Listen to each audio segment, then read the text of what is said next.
ለናሙናው ብሰጠው ልጅነት የተረጋገጠው ማለት ነው አይደል? ከሷ ጋር በመጣላቴ ምክንያት የብሌንን ጸጉር በቀላሉ አገኘው። ጸጉሯ ደግሞ ለናሙናው በጣም አስፈላጊ ነገር ነው። በኔ ጸጉር ፋንታ የእሷን ጸጉር ብቀይራ በቀላሉ ውጤቱን ማለፍ እችላለሁ ብዬ አሰብኩ።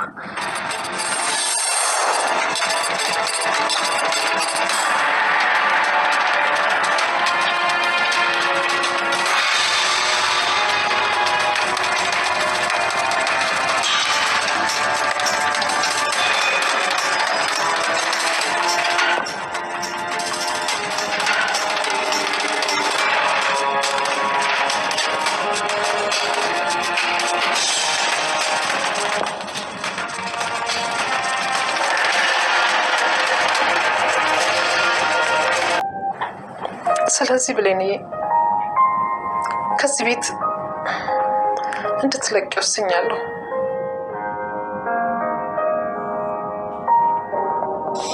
ይሄን ወረቀት ለማግኘት በጣም ነው የለፋሁት፣ በጣም ነው የደከምኩት።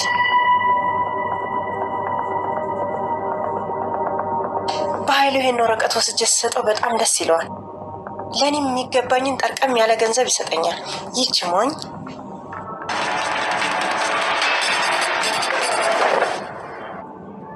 ምን እያደረግሽ ነው? የዲኤንኤ ውጤቱ እንዴት እንደተቀየረ በአሁን ላይ እንግዲህ ይፋ ሆኗል። ቃል እያደረገችው ዶክተሩን በሚገባ አታለዋለች።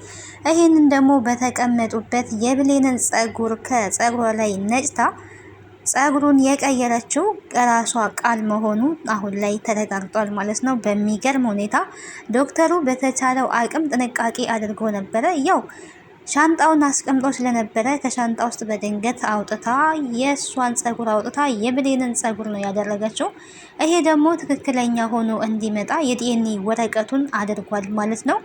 ታዲያ ይሄ ግራ እስከሚያጋባው ድረስ በኃይሉንም እንዴት ሊሆን ቻለ? ሰላም በምን አማካኝነት እናትሽ ልትሆን ቻለች? ዶክተሩን አማለሽ ነው ወይስ እንዴት አድርገሽ የዲኤንኤ ውጤቱን ቀየርሽ? እያለ ይገኛል በኃይሉ። ለእሱም ታዲያ በፍጹም መናገር አልፈለገችም። ይሄንን ያደረግኩትን አይደለም ሊጠረጥሩ ሊያምኑ ይቀርና ጭራሽም አያስቡትም፣ በሀሳባቸውም አይመጣም። እኔ ቃል ነኝ የእናቴ ልጅ፣ ጥሩ ነው ያደረግኩት፣ ሰራውላቸው እያለ አሁን ላይ ጀብድ እንደሰራ ነገር እየፎከረ ትገኛለች። ታዲያ ቤት ውስጥ ብሌንን ቁም ሲቃዩን እያበላቻት ነው የምትገኘው። የታጠበ እቃ እያሳጠበቻት፣ የታጠበ ልብስ ደግማ እያሳጠበቻት የእውነት እየተጫወተችባት ትገኛለች። ብሌንም ታዲያ ከእናቷ ጋርም ተቀያይማ ስለሆነ በጭራሽ ቃል የምታደርገኝን ነገር እችላለሁ በማለት ስራውን ተጋፍጣ እየሰራ ትገኛለች። ብሌንን እንደ ሰራተኛ ሳይሆን እንደ ባሪያ እየገዛቻት ነው ያለችው ቃል። ታዲያ ወይዘሮ ሰላም ቃልን ትንሽ ስትናገራት አሁንም ጥዬሽ ሄዳለሁ፣ ቤትሽ አልቀምጥም፣ እወጣልሻለሁ እያለኝ ሰላምንም ብሌንንም እየተጫወታችባቸው ትገኛለች። በኃይሉም ታዲያ ግራ ተጋብቷል። ወረቀቱ እንዴት ሊቀየር ቻለ? ያደረግሽው ነገር ምንድን ነው? ልትነግሪኝ ይገባል አሁን ሰላም ሳትመጣ ቢላትም እኔም ሰላም ትክክለኛ እናቴ መሆኗን ስላወቅኩኝ ደስ ብሎኛል። እናቴ አትመስለኝም ነበረ። ትክክለኛ እናቴ ስለሆነች ደስ ብሎኛል። ንብረትና ሀብቷን ለመውረስ እሷን መግደል አለብኝ የሚል ውሳኔ ወስናለች። ታዲያ በኃይሉ ትክክለኛ ልጅ ቃል እንዳልሆነች ያውቃል። ዶክተሩን ምንድነው ያደረግሽው በማለት አፋጧት ይገኛል። ሰላም ጤና ይስጥልኝ ውድና የተከበራችሁ የቻናሌ ቤተሰቦች እንዴት አላችሁ? በያላችሁበት የዓለም ዳርቻ ሰላማችሁ ይብዛ። ለዚህ ቻናል አዲስ ከሆናችሁ ሰብስክራይብ፣ ላይክ፣ ሼር እያደረጋችሁ ቤተሰብ እንድትሆኑ በአክብሮት ጋብዛለሁ። ተወዳጁን ቀጣይ የአደራ ድራማ ቀጣዩን ክፍል ወደ እናንተ ይዤላችሁ መጥቻለሁ። በዚህ ክፍል እንግዲህ በባለፈው ያልተገለጡ ነገሮች አሁን ላይ ተገልጠዋል። ዲኤንኤው እንዴት ተቀየረ፣ በምን ምክንያት በማለት ሁላችንም ግራ ተጋብተን ነበረ ኦዲየንሶች እንዳለን። ነገር ግን ቃል በምን አማካኝነት እንደቀየረችው ተረድተናል። በመግቢያው ላይ እንዳያችሁት የዲኤንኤ ወረቀቱ እንዲቀየር ትክክለኛ ያው ብሌን የሰላም ልጅ ስለሆነች የብሌን ጸጉር ነው ከቃል ጸጉር ጋር ናሙና እየተወሰደው። ስለዚህ ትክክለኛ ልጇ ደግሞ ቃል ሳትሆን ያው ብሌን ናት። ይሄንን ደግሞ ያደረገችው ቃል ናት። ዶክተሩን ሸውደዋለች። ዶክተሩ እጅግ ጥንቃቄ አድርጎ ነበረ። ጥንቃቄ ቢያደርግም ግን ተሸውዷል። ባላወቀ ሁኔታ እንግዲህ አጠገቡ በመቀመጥ ሻንጣውን ወስዳለች። ዶክተሩ ይሄ ይመጣል ሻንጣ ከፍታ ሌላ ጸጉር ታደርጋለች ብሎ በጭራሽም ማንም ሰው ሊገምት አይችልም። እንግዲህ ቃል ክፋቷ እስከዚህ ደረጃ ድረስ ደርሷል። እቤት ውስጥ እንግዲህ ብጥብጥ እያደረገች ትገኛለች። በተለይ ብሌንን እያሰቃየቻት ነው የምትገኘው። ሰላም ጋም ቢሆን ያው እየተስማማች አይደለም። የአንድ ነገር ስትናገራት እሄድልሻለሁ፣ እወጣልሻለሁ፣ ከዚህ በኋላ በእኔና በብሌን መካከል እንድትገቢ አልፈልግም፣ ሰራተኛ ናት፣ ያዘዝኳትን ሁሉ ልትሰራ ይገባል እያለች ከፍና ዝቅ እያደረገቻት ትገኛለች። ጸጉሯን እንግዲህ በአጋጣሚ ከብሌን ጋር ተጣልታው ስለነበረ በዛለት የዲኤንኤ ውጤቱ ምርመራ በሚደረግበት ዕለት ሳታስበው እንግዲህ ጸጉሯ እጇ ላይ ቀርቶ ነበረ። የመጣላት ሀሳብም እንግዲህ የሚፈለገው የጸጉር ናሙና ስለሆነ ትክክለኛ አስፈላጊው ደግሞ ጸጉር ነው። ይሄንን ብቀይረው ትክክለኛ ውጤቱ ይመጣል በማለት ትክክለኛ ውጤት እንዲመጣ አድርጋለች።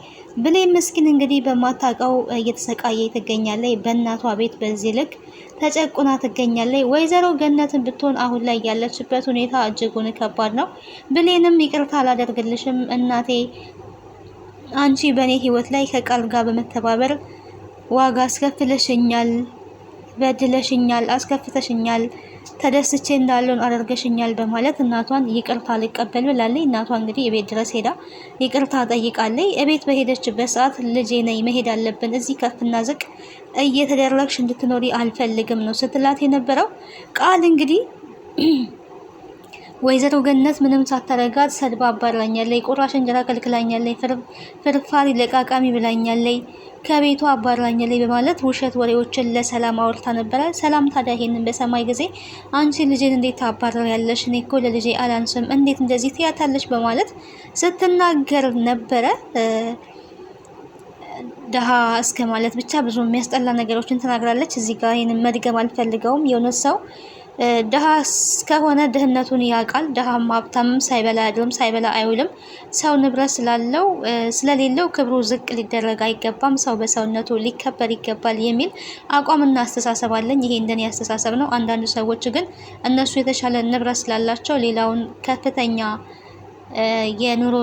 በኑሮ የሚኖረውን መስደብ ወይ ደግሞ ሞራሉ እንዲነካ ማድረግ የለባቸውም ብዬ አስባለሁ። ሰላም እንግዲህ እንደመጣላት ትናገራለች። ከዛ በኋላ ደግሞ ወደው መልሳ ተጸጸታለች ማለት ነው።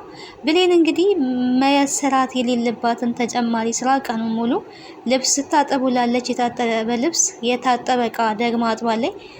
ይሄንን እንኳን ማሽን ቤት ውስጥ እያለ በእጅሽ ነው ማጠብ ያለብሽ፣ ከዚህ በላይ ገና አሰቃይሻለሁ እያለች ቃል ስታሰቃያት ነበረ። በመጨረሻ እንግዲህ ብሌን ደክሟትና በጣም አምሽታ ስለገባች ብርድ ላይ ሲበርዳት ነበረ። ሰላም ታዲያ ዞር ብላ እያለቀሰኝ ነበረ። በእኔ ምክንያት ብሌን እንደዚህ ሆነች፣ በእኔ ምክንያት ተሰቃየች፣ እኔ ባጠፋሁት እሷ እየተቀጣች ነው።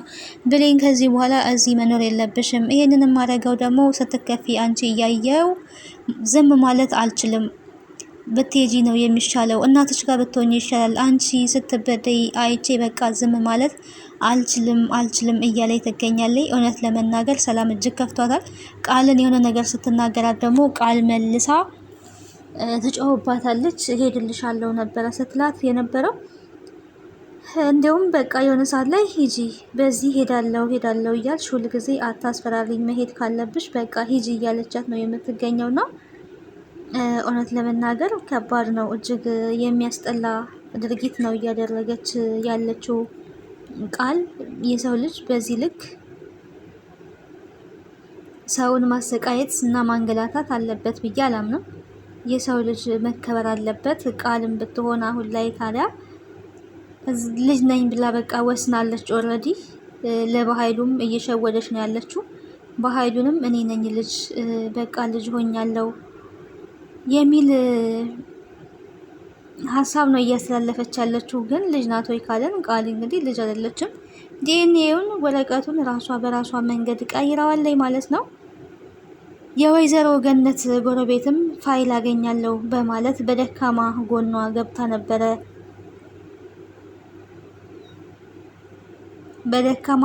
ገብታ ነበረ። አንቺማ ልጆችሽን አጥተሽ ብቻሽን ስታድሪ እኔም ዝም ልል አይገባም፣ ዝም ማለት የለብኝም እያለቻት ትገኛለች። አይ ሄደሽ ቤትሽ ማረፍ አለብሽ፣ ቤትሽ ብቻውን ነው ብትባልም ልጆችሽን ውጭ ሆነው አንቺ ብቻሽን ስትሆኚ ከአንቺ የሚበልጥ ነገር የለም በሚል አማካኝነት እዛ ለማደር ሞክራለች። ታዲያ እዛ የምታድረው ፋይል ፈልጋ ነበረ። እንዳሰበችው ደግሞ አልሆነላትም፣ አልተሳካላትም። ምክንያቱም ፊት ለፊት ተቀምጦ የነበረው ፋይል ባዶ ፋይል እንጂ በኃይሉ የሚፈልገው ፋይል አልነበረም። ታዲያ እሷ በሀሳቧ ፋይሉን አገኘው፣ ይሄንን ፋይል ደግሞ ለበኃይሉ ከሰጠውኝ ጠቀም ያለ ገንዘብ ለኔ ይሰጠኛል እያለች ነበረ።